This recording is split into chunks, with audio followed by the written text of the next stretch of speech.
Friends, welcome back to my YouTube channel English with Monika. मैंने translation अनुवाद की class start की है मॉर्निंग में।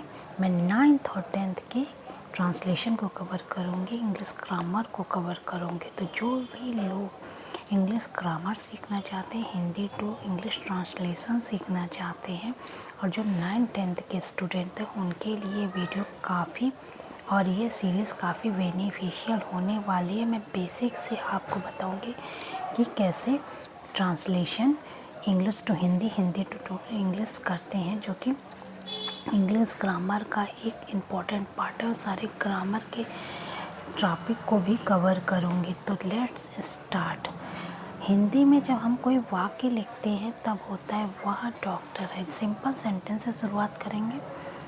तो पहले तो हिंदी में जब ट्रांसलेशन का कोई वाक्य होता है तो सब्जेक्ट होता है, फिर इसके बाद ऑब्जेक्ट या कॉम्प्लीमेंट होता है, फिर वर्ब होती है। मैं पत्र लिखता हूँ, मैं सब्जेक्ट है, पत्र ऑब्जेक्ट है, डॉक्टर ऑब्जेक्ट है, और है जो है वो वर्ब है, या लिखता हूँ जो है वो वर्ब है। तो वर्ब आखिरी में आते। सब्जेक्ट इसमें भी पहले आता है, इंग्लिश में भी सब्जेक्ट पहले आता है, लेकिन हिंदी के सेंटेंस में सब्जेक्ट के बाद ऑब्जेक्ट आ जाता है और ऑब्जेक्ट के बाद वर्ब आ जाती है। लेकिन इंग्लिश में क्या होता है, इंग्लिश में सब्जेक्ट तो रहता ही है, इसके बाद वर्ब आती है, उसके बाद कॉम्प्लीमेंट या ऑब्जेक्ट आ जाता है। तो इसको सिंपल में हम समझ लें कि हिंदी में सब्जेक्ट रहता है, ऑब्जेक्ट रहता है, वर्ब रहती है, हिंदी के जो हम सेंटेंस देखते हैं। और जब हिंदी से इंग्लिश का ट्रांसलेशन हम करते हैं तब सब्जेक्ट रहता है, वर्ब रहती है और ऑब्जेक्ट रहता है। अब इसको इंग्लिश में देख लेंगे। यहाँ पर ही सब्जेक्ट है, इज़ वर्ब है और डॉक्टर ऑब्जेक्ट है। नेक्स्ट सेंटेंस में देख लेते हैं। आई सब्जेक्ट है, राइट वर्ब है, आ लेटर ऑब्जेक्ट है। तो हिंदी में सब्जेक्ट ऑब्जेक्ट वर्ब, इंग्लिश में सब्जेक्ट वर्ब ऑब्जेक्ट। तो बेसिक आप सब्जेक्ट का तो सेम होता है, यहाँ पर वर्ब आ जाती है इंग्लिश में और हिंदी में ऑब्जेक्ट आ जाता है। तो इसका बेसिक आप समझ गए होंगे कि सेंटेंस का फॉर्मेशन हिंदी में किस तरह होता है, इंग्लिश में किस तरह होता है। आप हमारे लिए जो भी इंग्लिश टू हिंदी ट्रांसलेशन में जो भी चीज़ ज़रूरी होंगी वो हम देख लेते हैं। टेंस में होते हैं past tense, present tense, past tense, future tense. 3 tense main होते हैं, जिसमें प्रेजेंट को वर्तमान काल कहते हैं। जो इस समय हम चल रहा है उसको हम वर्तमान कहेंगे। पास्ट यानी भूतकाल जो कि बीत चुका है, और भविष्य जो कि आने वाला है, जिसके लिए हम लोग प्लानिंग करते हैं, जिसके लिए हम लोग तैयारी करते हैं। तो इन्हीं 3 टेंस पर ही बेस्ड हमारे सारे सेंटेंस होते हैं, और इनके भी अपने सब पार्ट होते हैं। ये तो 3 मेन पार्ट होते हैं, और इनके भी 4 सब पार्ट होते हैं। इंडेफिनिट टेंस प्रेजेंट का भी होता है, continuous tense, perfect tense, perfect continuous. Past का भी इंडेफिनिट होता है, कॉन्टिन्यूअस होता है, परफेक्ट होता है, परफेक्ट कॉन्टिन्यूअस होता है। फ्यूचर का भी इंडेफिनिट होता है, कॉन्टिन्यूअस होता है, परफेक्ट होता है, परफेक्ट कॉन्टिन्यूअस।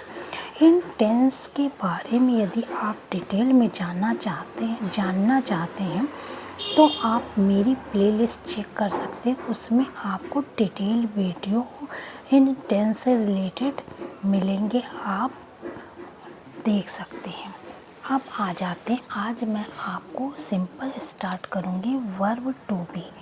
टू बी के अंतर्गत क्या क्या आता है। टू बी के अंतर्गत आता है इज़, एम, आर, ये जो वर्ब होती हैं ये वर्ब हेल्पिंग वर्ब कहलाती हैं, यानी सेंटेंस में ये हेल्पर का काम करती हैं, इसलिए हम इन्हें हेल्पिंग वर्ब कहते हैं।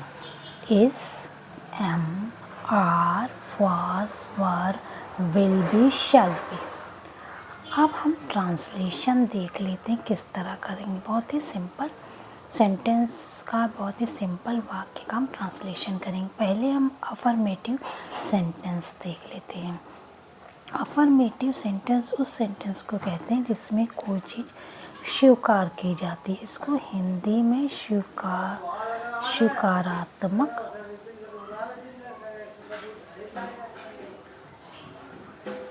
वाक्य भी कहते हैं, यानी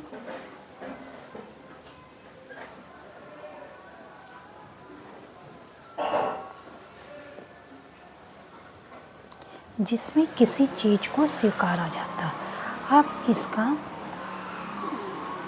हिंदी का फिर से हम देख लेते हैं। इसमें हिंदी में सब्जेक्ट होता है, फिर ऑब्जेक्ट होता है, फिर वर्ब होती है। अब जब इसी हिंदी को हम ट्रांसलेट करेंगे इंग्लिश में तो हम पहले सब्जेक्ट, इसमें भी पहले इसमें भी पहले, तो यहाँ पे सब्जेक्ट लिखा रहेगा। यहाँ पे ट्रांसलेशन जब इंग्लिश में करेंगे तो यहाँ पर वर्ब आ जाएगी, फिर ऑब्जेक्ट आ जाएगा। ये सीरीज़ जो सेंटेंस की हिंदी में चल रही थी वो चेंज हो जाएगी। सब्जेक्ट, ऑब्जेक्ट, वर्ब हिंदी में, इंग्लिश में सब्जेक्ट, वर्ब, ऑब्जेक्ट। अब इसका ट्रांसलेशन हम कर लेते हैं। ये है प्रेजेंट टेंस में है, जहाँ पर भी आता है हो वो प्रेजेंट टेंस कहलाता, सिंपल प्रेजेंट टेंस ये कहलाता। जहाँ पर थे आता है वहाँ पर पास्ट टेंस होता है, जहाँ पे गा गे के होता है वहाँ पे फ्यूचर टेंस होता है। तो यहाँ पे इज, एम, आर लगेगा सब्जेक्ट के हिसाब से। ही के साथ इज लगता है तो ही हमारा सब्जेक्ट है। वह के लिए इंग्लिश में ही लिखते हैं। अब चूँकि वर्ब आएगी, वर्ब के लिए हम प्रेजेंट में इज, एम, आर यूज़ करते हैं, तो ही के साथ ही इज आएगी। एक के लिए ए लिखेंगे, अच्छे के लिए गुड, गेंदबाज के लिए bowler. He is a good bowler.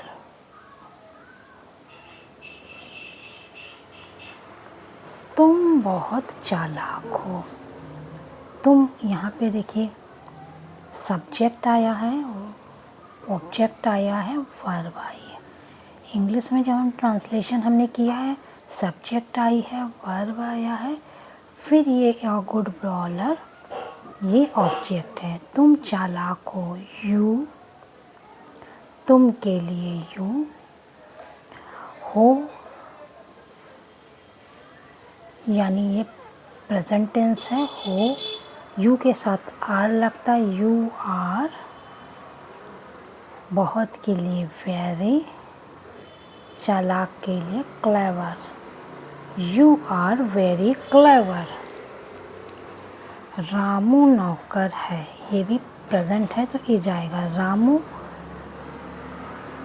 किसी का नाम है, किसी व्यक्ति का नाम है, व्यक्ति के नाम के साथ ये जाता है। रामू इज़ अ सर्वेंट, नौकर के लिए servant, Ramu is a servant.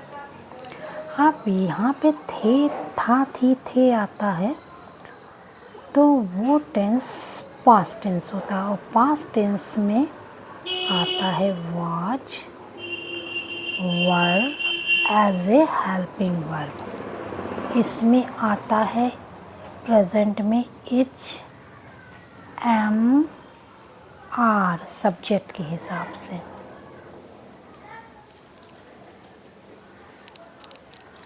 दे के लिए इंग्लिश में लिखते हैं वे। दे के साथ वर का यूज़ होता है, दे वर हैप्पी, प्रसन्न के लिए। तो सब्जेक्ट, वर्ब, ऑब्जेक्ट। होगा future tense, will be, shall be. He के साथ विल बी का यूज़ होगा। He will be a teacher, वह एक अध्यापक होगा। अब हम नेगेटिव टेंस के बारे में कल पढ़ेंगे। तो कल मैं आपको नेगेटिव टेंस के बारे में बताऊंगी। आज ये बता देती हूँ कि नेगेटिव टेंस में नेगेटिव जब सेंटेंस हम बनाते हैं तब हम उसमें नॉट लगाते हैं।